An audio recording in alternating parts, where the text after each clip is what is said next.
Kung tani no, kung magsaka man gid sigub nga kwan, dako gini nga bulig para sa katawhan kun masuportahan ng gid siya. Sa akon ti kun magdalagan man gid sigub, mo support man pud gid kuya kay kabalo ko sa programa ni Gob. Kanami man gid ya para man gid sa mga katawhan sa mga pobre. Kag isa pa si Gob bilib kay kuya nga pagkatawo na iya wala gid bala sang tawag bala nga sa magaranon ka man kay sa pobre.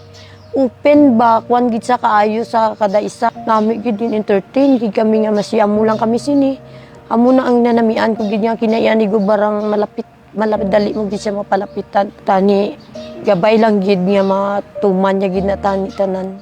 Siya si Nanay Maria Lea, isa sa mga mamamayang nakaranas ng programang tunay na naghatid ng pagbabago sa kanyang buhay. Dahil sa mga serbisyong kanyang napakinabangan, buong puso niyang ipinahayag ang suporta kay Governor Tamayo sakaling tumakbo ito sa mas mataas na posisyon.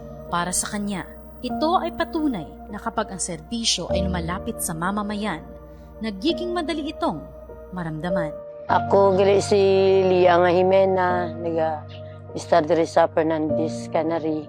Gipangako isamon nga mudlagan sa sang gobernador nga nga ilibre ang ospital. Namadumduman ko naman. Ako gid ang nagsakit, ma'am. Sa breast cancer ko, ma'am. Nakasurvive ko.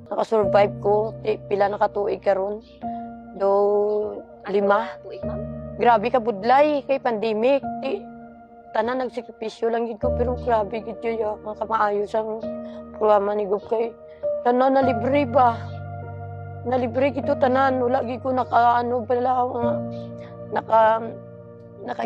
kagasto sa akon ti kun magdalagan man gid si Gob mo support man pud gid kuya kay kabalo ko sa programa ni Gob kanami man gid ya para man gid sa mga katawhan sa mga pobre amo na ang nanamian ko gid nga kinaiya ni Gob barang malapit dali mo gid siya mapalapitan kung tani no kung magsaka man gid si Gob nga kwan dako gini nga bulig para sa katawhan kung masuportahan ng gid siya.